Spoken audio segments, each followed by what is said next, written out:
Victorian London, poetry, vampires, magic, the paranormal. Let's dive in.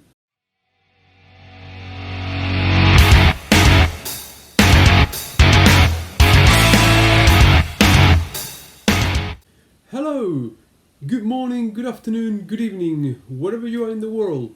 Jose here, welcoming you to another episode of Amazing Worlds, where today I am going to be reviewing Hide Me Among the Graves by Tim Powers. And if you haven't done so, please check my video on the author overview, Tim Powers, that I did a few weeks ago. And this is a book that I reread during the month of May. I read this a few years ago. I didn't quite remember the story, so I wanted to give it a second go, a second chance, a second opportunity. And what we've got here is classic Tim Powers.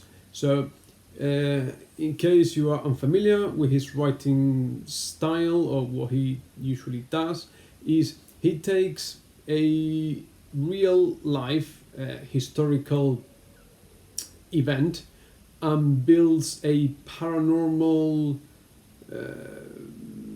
fantasy fiction around it to explain events, like an alternative explanation to events. And he's very meticulous and he's very accurate, and he doesn't change a single date or a single location or anything at all. Now, I suppose, first of all, Hide Me Among the Graves is a loose sequel to another novel of his called Distress of Her Regard, which I haven't read.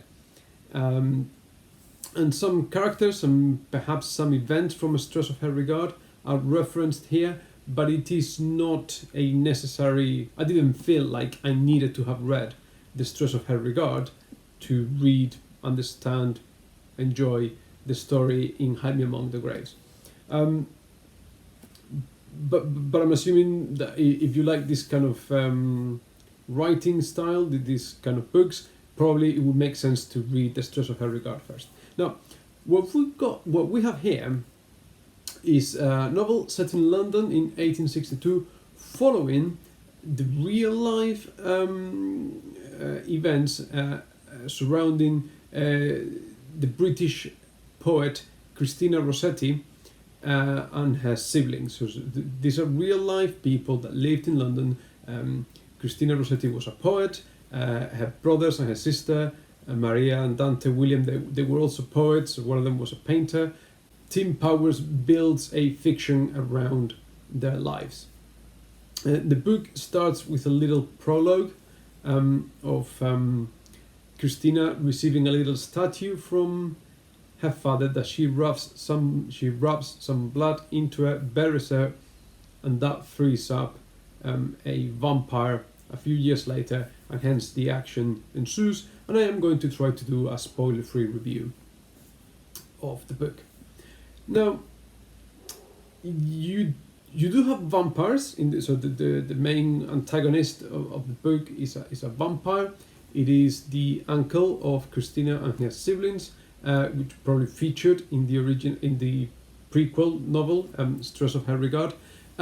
But they are sort of, it's a quite a ethereal, phantasmagorical take on a vampire. It's not your sort of Dracula going round biting people in the neck. It's more like a sort of like a mist. It's more like an intangible vampire type thing. Now, throw in the mix the spirit of Boudica, like this ancient sort of Saxon leader that fought the Romans in Britain back in the very, very ancient days, who is intent on sort of destroying London and doing... So there's a lot of stuff thrown in there that actually I felt throughout the book, and it's the second time I read it, I found it difficult to follow the plot, not follow the plot, but follow the motivations and what is actually going on here. I've read a lot of fantasy, I'm used to reading fantasy, but when you bring, in the context of perhaps urban fantasy, as you may classify this book, there's a lot of things going on there, and mixing different strands and different elements of fantasy.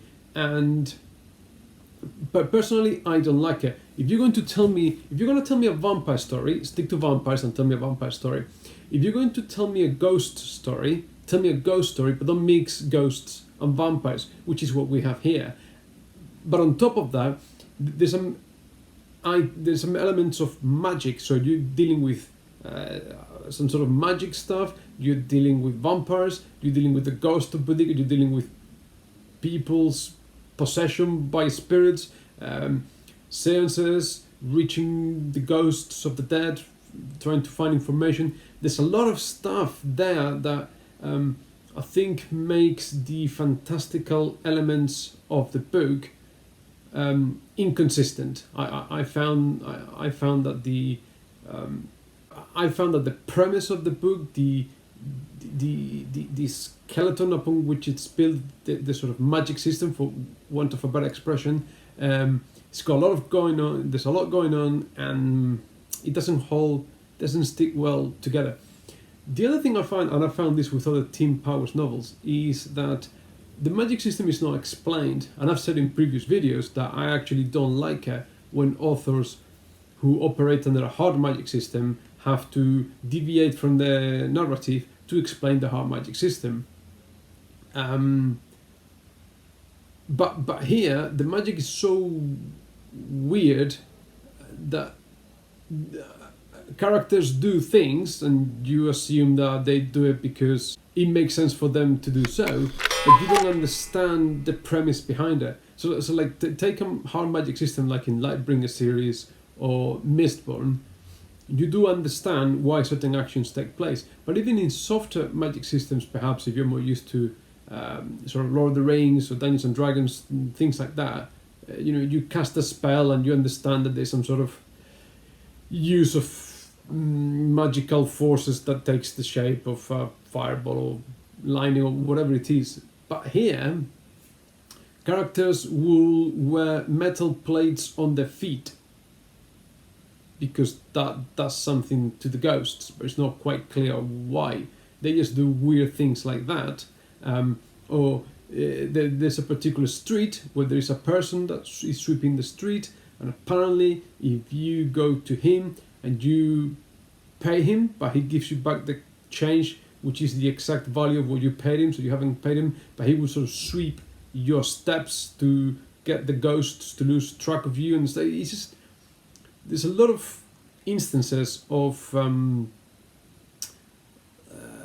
magic being used that you have to accept but not really understand, and I think that sort of detracts from it, because there's again, it brings me back to this point of inconsistency of what is happening, and it makes it difficult to understand. If a wizard casts a fireball, I get it. He draws some power from somewhere, shapes it into fireball. There's the result. Okay, I know what he can do. I know he does this thing.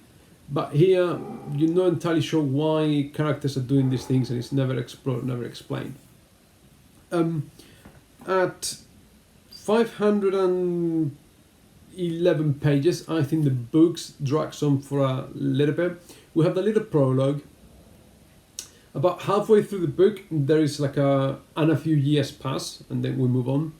And yeah, like this would have been finished. I think it could have trimmed a good 100 pages out of the novel, and it would have made it a bit more consistent, a bit more condensed, and it wouldn't have detracted from it. Because there are some sections in which one of our main characters, John Crawford, apparently, his life is in grave danger. He decides to sacrifice himself, but within a page, he overcomes these impossible odds and comes back, and everything is okay. And so the stakes didn't really feel like you kind of sent me down this critical character choice moment that could result in his death, for him to just turn things around in a paragraph and it's not really going anywhere, and you've taken me down this false path. There, the setting, the Victorian London. I mean, I've lived there for a number of years. And it's quite nice for me to sort of recognize and name checking the places. Like, yeah, I have a clear picture in my head of what he means and those places and stuff like that. So if you're familiar with London, I suppose maybe what other people might feel in books set in other cities. But I felt it was like a fair representation of Victorian London at the time. As to the accuracy of the main characters, of the real life characters that are dealt in the book, I don't know. I'm not an expert in Victorian poetry. I actually hadn't heard of. And another one of the problems I found with Jaime Among the Graves is the lack of characterization of the people that we follow in the story. So on the one hand, we've got the Rossettis. Christina is sort of the main focus on the family there that we follow. But then on the other hand, we've got Adelaide McKee is an ex-prostitute that ends up having a son after a sort of some weird one-night stand with John Crawford, who is a veterinarian in London, and they are trying to find the daughter, hence the title, Hide Me Among the Graves, trying to find the daughter who is hiding somewhere in cemetery in London.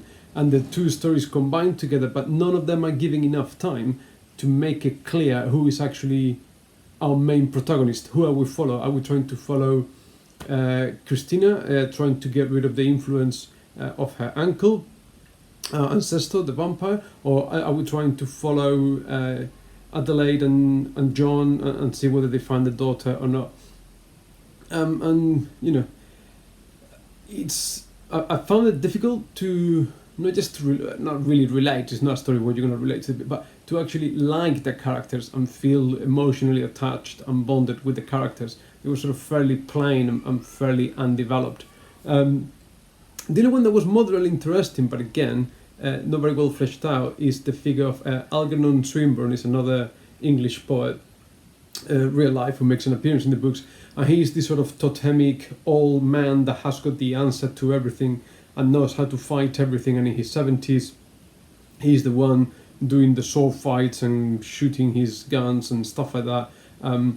But again, he's got like all the answers to all the riddles and all the magic and all the paranormal stuff, but we never know where that comes from, or why has he got that knowledge, or I don't know. I think that, again, the whole story seems rather I don't know what I'm trying to convey. That the story doesn't work because perhaps we don't know who our main character is, and everything is fairly flimsy and fairly ethereal, and nothing is concrete enough to actually be able for ourselves to work out the magic and sort of really understand the story.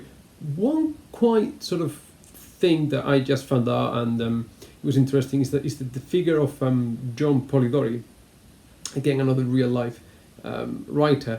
He is the sort of the vampire in the story.